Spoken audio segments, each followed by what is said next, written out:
I pull up the live scoring. It's like you're currently winning $1,001,000 or something. And I out loud, I just said, like, holy fuck.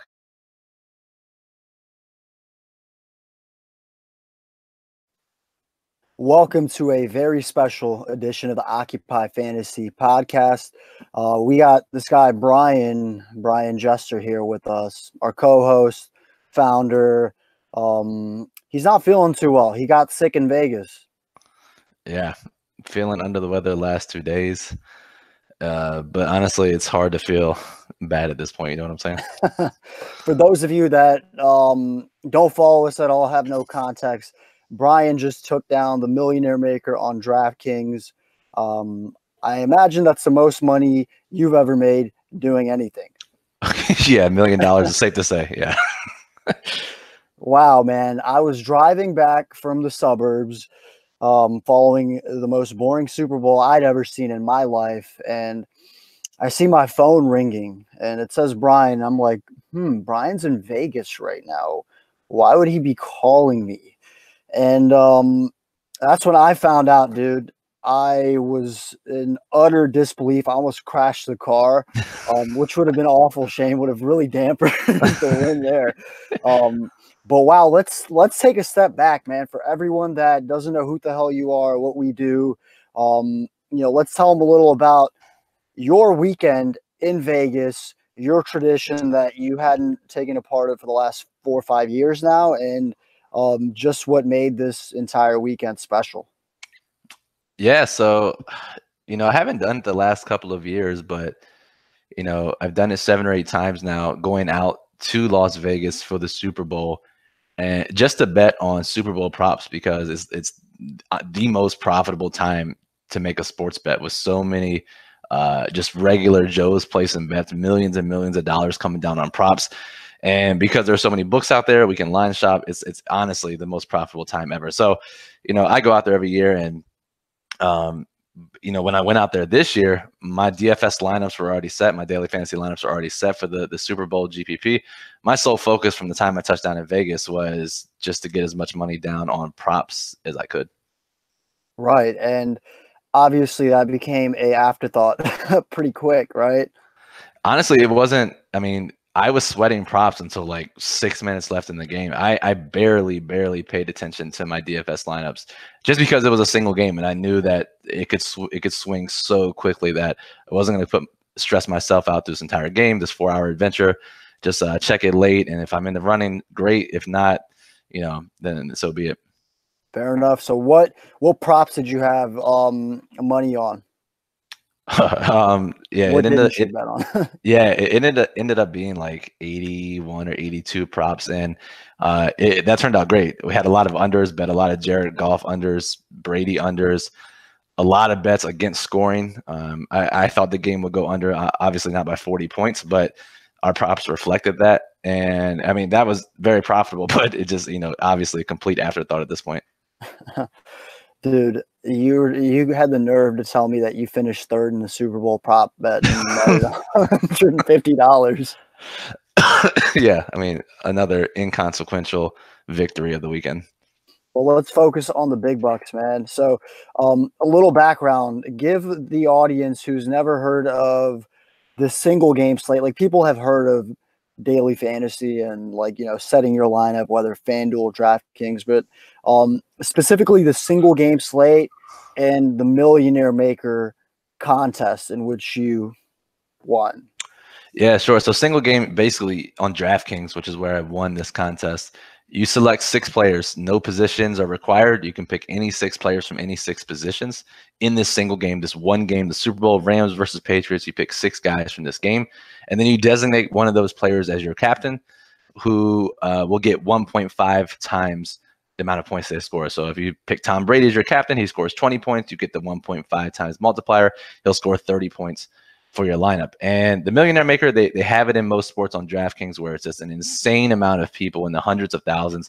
This particular contest was a $10 entry fee, 350,000 people, and just completely lopsided payouts. First place is $1 million. Second place goes down to 100,000.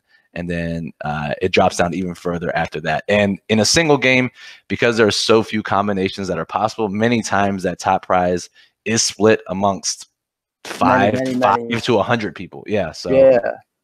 And I mean, it's something we focused, like our content has focused on this year. It's like a new thing in all of DFS, all the sports. They're trying to make single game slates appeal to like more casual people, right? Like, hey, I'm going to this game tonight. Let me play DraftKings, or I don't have time to look through 5 or 10 games on the slate. Let me just focus on this one game that I'm going to watch. And the Super Bowl, the biggest sporting event in North America, and one that it was going to get a lot of attention from a DFS perspective.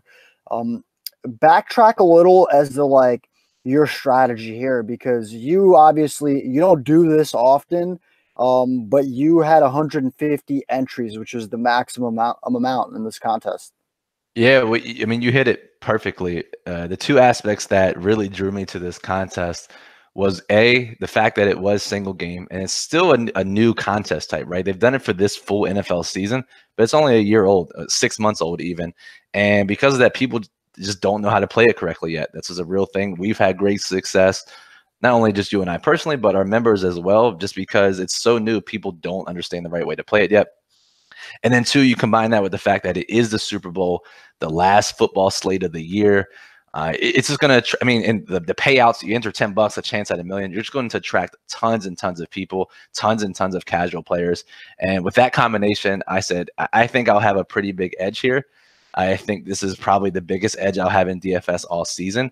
I'm going to do whatever I can to get as many entries as possible. And that started back in the first week in January when DraftKings started offering satellites to this contest. And I wanted to get as many satellite entries as I could before putting up my own money. And you ended up with over 90?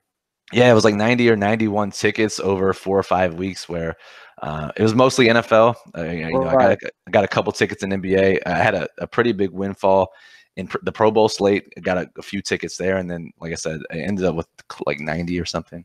Right. And you're spending pennies on the dollar, right? You're getting a lot of ticket entries. One of the lineups hit, you get, 5, 8, 10 tickets, right? And that puts you in a position at that point to spend another 50 plus entries on it. Yeah. So I had to spend an extra extra $500 or so. And if you look at the cost of the satellites, which was less than $500, I ended up spending close to $1,000 for $1,500 worth of entries. So already got great value that way. And then, like I said, with the huge edge I thought this contest provided, it was working perfectly until I started creating my lineups.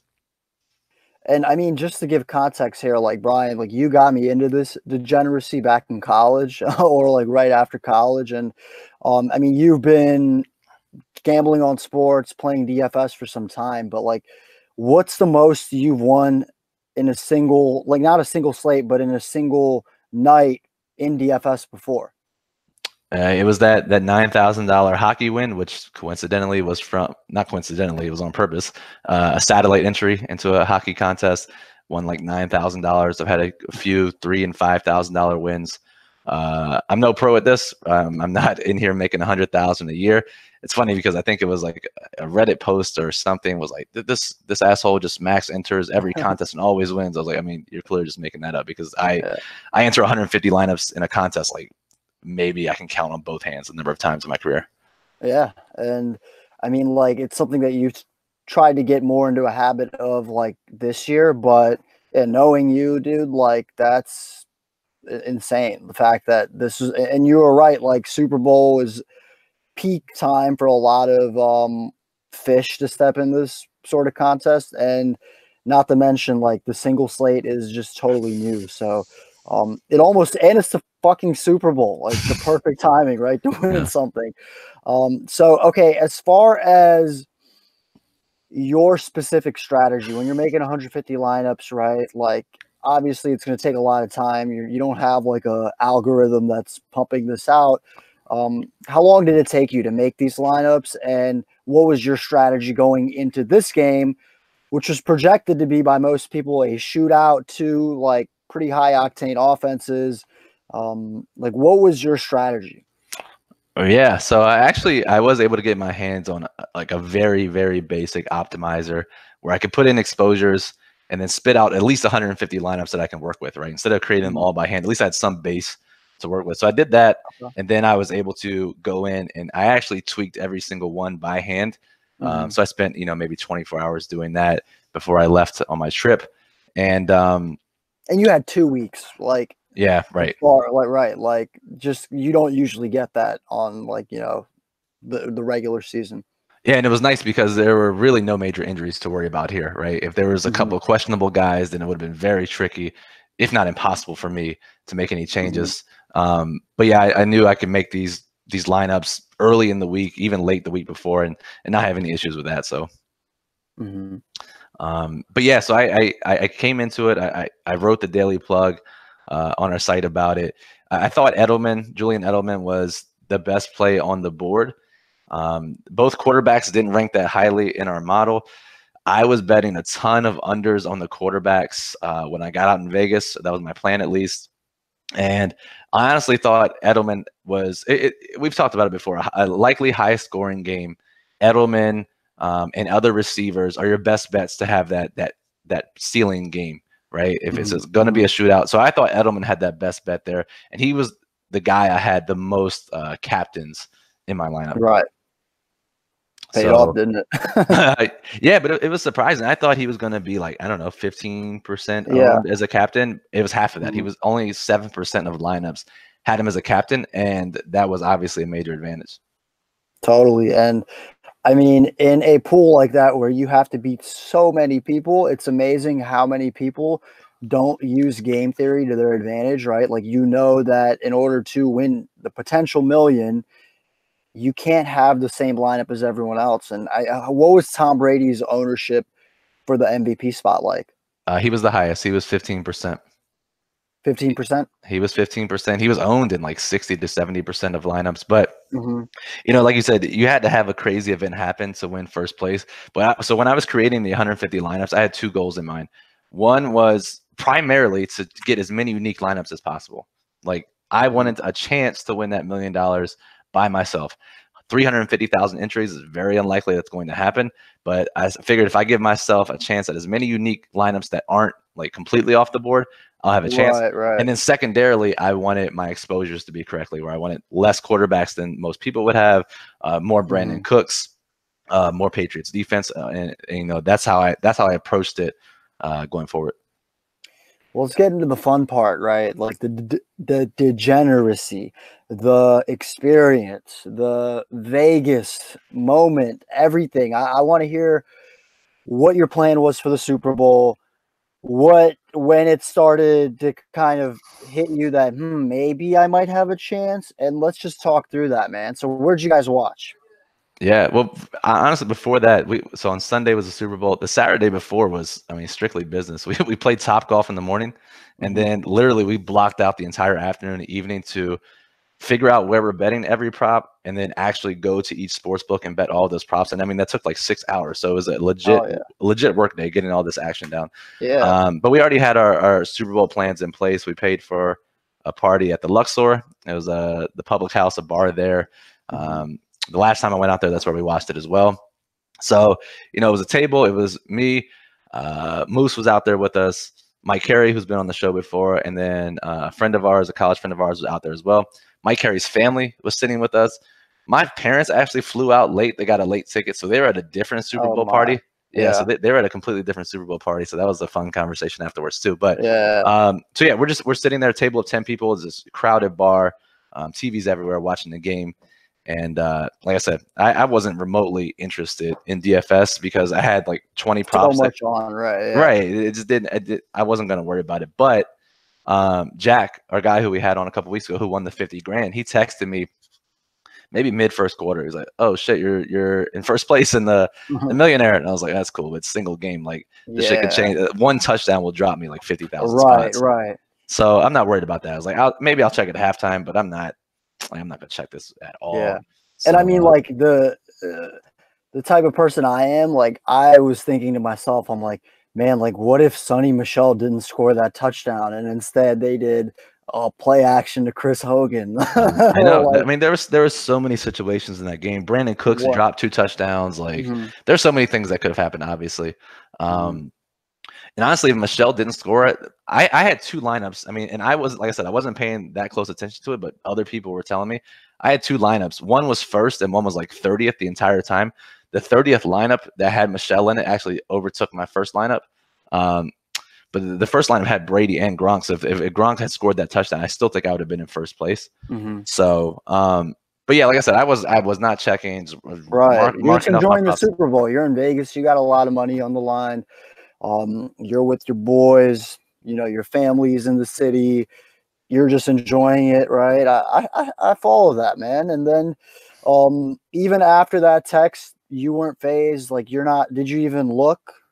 I looked again at halftime. I was like, showed my friend. I was like, that's funny. I'm still in first, but like, Yeah. it's 3-0. And one of our bets was, will the first half or second half be higher scoring? I'm like, Mhm. well, fuck that. First half at 3 points. We're definitely getting more scoring in the second half, which Yeah. probably means Yeah. bad things for my DFS line. So I was like, I'll check at the Right. beginning of the fourth quarter. I'm not worried about it. And Right. then beginning of the fourth quarter, still in first place. Like, holy shit. Still not going to check. When did, because like, for those of you that don't know Brian, like, Brian is probably one of the most level-headed, realistic. Like he, first of all, he fandom doesn't make sense to him. He's like too rational to be No, emotionally invested in teams that, like, he believes are going to make dumb decisions anyway, right? Like it's that, true. you're not putting your energy into it. I know you're everything you're telling me is right on cue with you. Like, you're not going to get your hopes up when the reality is, in that moment, there's still like a 1% chance you're going to win, right? Right. Um, when did you get hope? Like, when were you like, okay, I think I actually can win the Millie? It was after Sonny Michelle scored the touchdown. Right. He scored a touchdown. I know he was on one of my teams that was high up. And that's late in the game. Yeah, it was like 6 minutes left, I think, and they scored. They kicked the extra point. I said I'll give it a commercial or two for DraftKings to Mhm. update. Then I'll take a look. Yeah. And then I pull up the live scoring. It's like you're currently winning $1,001,000 or something. Uh-huh. Uh-huh. And I out loud I just said like holy fuck. And so Oh my I, God. I just I told my friends, I was like, I can't sit here anymore with you guys.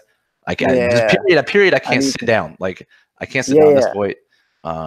When I have a big bet on a game or have a DFS sweat, I'll just get right up in front of the TV. And if you're watching the video, I'll just stand up and I'll stand like a 3-year-old watching cartoon, just like standing right here watching it as close to the TV as possible. So what I did, I went to the other side of the bar where the buffet was set up. Nobody was Mhm. over there anymore. There was like 4 or 5 TVs, and I just stood over there and just paced and watched each play as intently as possible.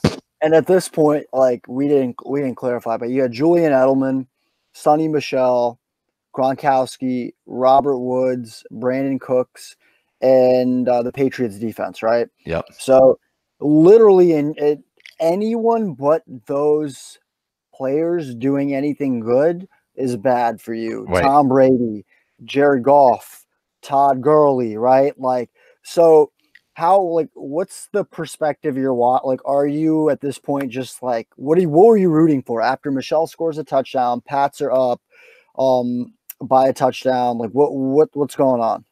I was just thinking I need a turnover. Let's get the ball back to the Patriots and run this clock out. I was like, Mhm. that's what I need the most right now. So Goff did end up throwing the interception, and I said, man, Mhm. this at this point it was 4 minutes left. And Are you like jumping up and down, or are you like still like controlling your emotions? Like, it's mostly just like hands over mouth, like just like pacing and watching. And Moose would peek around the corner every so often, yeah, and make sure I hadn't passed out at this point. And there was a right. table Like, there. Yeah, there's a because table. this is like elongated, elevated heart rate. Like, you know what I mean? This is probably a good, like, with how slow Super Bowl commercials are and shit. Like, you're at this point, like 20, 30 minutes of like huffing and puffing. Oh, at least. I mean, maybe longer, but also, time is drawn out in those circumstances. Yeah. But it felt Mhm. like an hour. Like every play Mhm. just took forever. They went to commercial like every fucking 2 plays. So there was actually a table that could see where I was, and Mhm. I mean, I was clearly very invested in the outcome of this game, Mhm. and they just kept watching me, not knowing what Yeah. was going on. I mean, the game wasn't that entertaining, so right, and like what's crazy dude doing? the spread wasn't in doubt. The total was like 40 points under, so like they were very confused as to what was happening. So I mean, I'll talk about them later, but yeah, so they get the turnover, and I'm just thinking, okay, just one time, please run the clock out. Just run the clock out, please, please, please. They get a first down. Burkhead gets a long run, and it's like 2:50 left. They need one first down to seal it. I'm like, guys, Moose comes over, and he's like, "This is the moment of the night when Moose came over." So he came over right after. It was third and 2. They run Sonny Michel. I'm like just like willing him to get a first down. He's inches short. I'm like, all right, Belichick, just go for it, seal the game. I win $1 million if they just go for it, kneel out, run out the game. 4th and inches. Tom Brady, the greatest quarterback sneaker of all time, dude. Like at this point, I'm thinking because I'm rooting for the Rams. I don't know any better in this moment. Right. I'm like, man, like if the Rams, they're gonna win this game. They're just gonna sneak it. And of course, I don't know why they call a timeout, and I'm like trying to figure out who's running on and off the field. And I was like, oh fuck, Gostkowski's coming on. Yeah. So I was like, of course, it's never easy. He kicks the field goal, and I'm thinking, all right, well, the Rams need not to score. They cannot score a touchdown, or I'll drop down to like $1,000. And I'm just even though they have 3 points, just knowing how defenses play in that last 2 minutes with like a 2-possession lead, that's not looking good, man.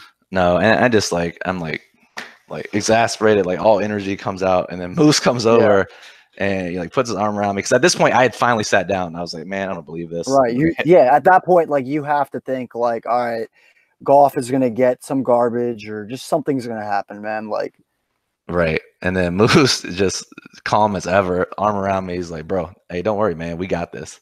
And I was like, you know what? I think we do. So let's get up. I get re-energized. Moose stands with me now for the rest of the time. I'm still invested as ever. This table over here is like, man, what is this guy doing? The game's over. Why is he still inches from the TV screen? And by the way, at this point, dude, like after like I'm a big believer on it's not over till it's over, but I had like 50 minutes to drive. So after that field goal, I was like, man, screw this. I'm getting on the road, man. They're not scoring. This game is over. If only you'd known what was going on. Right.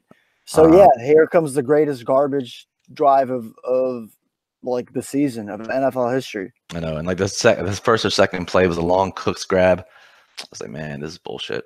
Another literally Cooks. You have him, and and that's how thin the margin of error is. Just that extra point that the Goff owner is going to get. Well, I also checked right before the drive. I said, well, how many passing yards does Goff have? If he hits the 300-yard bonus, I could potentially lose too. He was at like, I don't know, like he was having a poor game. He was like 209 or something. So I was like, okay, I'm good. I don't have to worry about that. I just can't have him throw a touchdown or Gurley running a touchdown, whatever. Because even if he threw it to Cooks or Woods, I lose. Yeah. So a couple catches down, then they catch another pass in bounds, and I was like, oh wait, they're gonna go for the field goal. 8 seconds left. At this point, I don't know if a Zerline field goal hurts me. I didn't think it did. Right. But I was like, if you just fucking miss it, like I don't have to worry about anything else anymore. I don't worry about an onside kick, whatever it is, right? They call it, here they bring on the kicker. Moose has his arm around me. I'm just like watching the game. Can you believe that? Zerline pushes it left, misses. Oh my god! Just like he missed the kick. He missed the kick. Like that's I would be yelling that and like probably jumping on a table. Like I don't know how you didn't get kicked out of the place you're at. I just didn't have words to say. I just my hands were in the air, like a mouth open. Like Moose hugs me. And I was just like, we did it. We did it. And then Mike Carey, my other friend, comes around. Like everyone's hugging. Like, wow. Yeah. His mom comes around. She's crying. Like his family's hugging me. Because at this point, they finally understood what was going on. His family. Euphoria. Pure ecstasy, dude. Unadulterated ecstasy. Like, holy shit, dude. Like, what? And I'm at this point, I'm sobbing. Like, I'm crying. And, they just missed a field goal to lose the Super Bowl 13-3. And so that table that's over there, they asked Moose, they're like, man, what is it like? What is wrong with this guy? What is going on? And Moose was like, he just won like a shit ton of money on DraftKings. Yeah. They're like, oh, good. I just wanted to make sure he wasn't some crazy guy who was like sweating like a $50 bet. Yeah, like, this is the clear. I was like, yeah, I bet the under in the game and I'm sweating. Right. 40 more points. But like what, like when it all hit, like what's the first thing you did once you kind of like really, because obviously you're engaged, you're about to get married, like your parents are in Vegas, like you shared that moment with everyone. I'm flattered you gave me a call that night, Yeah. but like, who was the first person you hit up after? Yeah, I texted my fiance. It was like exclamation, exclamation, exclamation. Oh my god, oh my god. And she like responds back with like What? five question marks. I send her the screenshot and she just replies, LOL. She thinks you're joking. Like, Yeah. And I was like, it happened. And then she's like, is that real? I said, yes, call me. oh my God. She calls me, but there's first of all, if you've ever been to Las Vegas, there is the worst cell phone service in the country. It's like a third Yeah. world country. So my call was dropping every time she tried to call me. So she has no idea what's going on. Finally, I call her from Moose's phone, and she's like, What do you mean?" I was like, "I got first place on DraftKings. I literally have $1 million." And she was just like giggling, like maybe about to cry. Like, what? I don't Unbelievable. get it. That's cool. That's cool. Yeah. Then I call my parents. They're on the other side of the city, um, and I mean they're like very hammered at this point. And my dad's just dropping all kinds of F bombs. He's like, I don't believe it. I don't believe it. And they're at this like pretty nice Super Bowl party too. And like he's just like, I Yeah. imagine fist bumping and just Dude, yelling fuck at the top of his lungs in this party. what a proud moment, honestly, for your parents. No, seriously, they're like they've seen me play poker through college and bet on sports, full time and put all this energy into this. So like they're glad that it finally paid off. And I've gotten a Yeah. lot of comments from people saying it was so well deserved and knew this would happen eventually. Yeah, But dude. honestly, I mean, $1 million is nuts. I thought eventually I would hit for like 50K or 100K, but a Yeah, million yeah. it's hard to fathom. For sure. And I mean, like, we obviously like grew up around like this kind of same area and like know a lot of the same people, dude. And like everyone was so happy for you. People were over the moon. Like it was unreal. Everyone in my fantasy league, all my homies, like I feel like the entire like Montgomery County community felt that in one way. Like, No, man, it really was. And like, I mean, just my phone hasn't stopped blowing up for the last couple of days. And I haven't told too many people outside of like the entire internet, but like yeah. real life people, I haven't told too many people, but it's slowly dripping out and people are texting me and stuff. And even when I tweeted, the comments from people I used to work with and Hmm. just our followers and our members. I mean, just seriously emotional thinking about everyone saying, you deserve this, you work Yeah, hard, like man. so proud of you. Like, it really means a lot for people to say that. And I try to respond to as many people as I could, but honestly, Yeah. I really do appreciate that.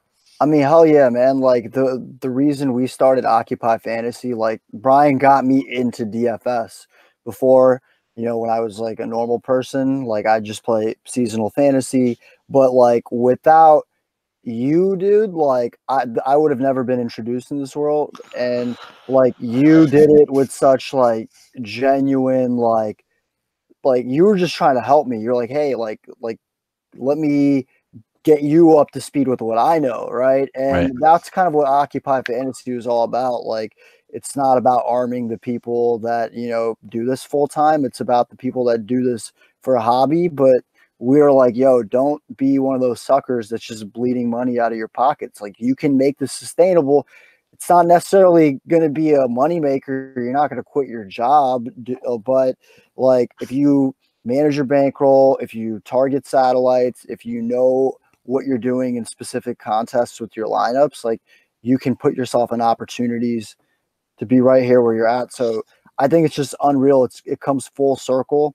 Like everything that you got out of this, you already put in trying to help other people get to it, man. That's true. I mean, the world does work. The universe gives back. So, um, no, like you said, we've been trying to help people, and people play DFS for different reasons. Some people want a chance at these paydays like this. Some people use it as an escape. Some people want it as just A way to get into a new sport. Some people, right. right, like are just like want a hobby on the side. So like for sure, man. And like I said, dude, like nothing that just happened here to me is a surprise. And now like the the fact that you were able to leverage this strategy and like you were like, yo, we should write content for the single game slates before the season started because you saw how fast this sort of game could grow. And it has. I mean, the fact that there were 300,000 entries Right. in one single game slate Super Bowl, like who knows where this will go 2-3 years from now. And the fact that you won the first single slate Super Bowl here like this is insane. Yeah, yeah, it is insane. I mean, it's really hard to fathom that I did actually have a unique high scoring lineup. Like, right. I had to have some sort of event happen. I mean, like I said, maybe not 40 points under the total, but something had to happen. And I built my lineups this way to like benefit from chaos, so to speak, right? Yeah. There needs some crazy shit to happen. My lineups will benefit from that, and no one else will have that. And it happened. Like I just, I spoke with Roto Grinders on SiriusXM Tuesday night, and they were more surprised that I had a unique lineup than finishing tied for first out of this many people. Totally. Yeah, because that's like, I mean, we could list off the 12 relevant fantasy players in this game. Right. Like, right. It's not much. I mean, like you have so many ways to have the same lineup as someone else. And then I'm looking at your lineup and it's like the fact that no one else had that lineup is mind blowing to me. And that's when, when I'm telling people who don't really play DFS, but they play season long, they asked what my lineup was. And I told them, they're like, how did no one else have that? And I tried to explain that it's a $50,000 salary cap. I didn't use 2,200 of it. And you could have upgraded any of those players to a quarterback, which 99.9% of people did. And that was my strategy going in. Like, I need to get, roster constructions that most people won't do, and leaving salary on the table, especially with what I thought would be a popular captain, was the way to do that. It clearly was. Yeah, right. Yeah. So what now, dude? Like, I mean, obviously you're depositing that money in your account. You're not quitting your job. You're not, like gonna all of a sudden like disappear from the face of the earth. Like once you get better, like what's your first move? What's like what does this do to your life? I don't know. I'm trying to keep it as normal as possible for now. I went to the bank on Tuesday to try to explain the situation, which was, I wish I recorded that because that was just probably better than this podcast. It was an interaction, yeah. And then I had to call. Actually, I used to work for a credit union, and I have options. So I called, the vice president over there, who I know very well, and asked him for some advice. And he's just like, "Holy shit, are you serious?" And yeah, for real, it happened. So honestly, I'm just trying to get as much advice from smart people as I can. Yeah. My goal is to make this million turn into more millions, set me and my family up for years and decades to come. I don't tell many people this, but I had a personal goal of being a millionaire by 35. This obviously accelerates it a bit, but now I just it's a lot of planning. I want to do the smartest things possible with this money. I'm not going to go crazy and make any rash decisions. I'll pay off some debt, which unfortunately I don't have much of. And then I'll look for the smartest investments for me. And of course, I'll leave a little in DraftKings too, because that counts as an investment. And then 7 months later, just put it all on a preseason DFS slate. But as much as I can, honestly, yeah. The safest investment in sports, dude. For real, though. But yeah, man, I'm just so happy. So happy for you, dude. I'm like fucking proud of you. I can't wait to just see like where this takes you, because you have more resources than you've ever had.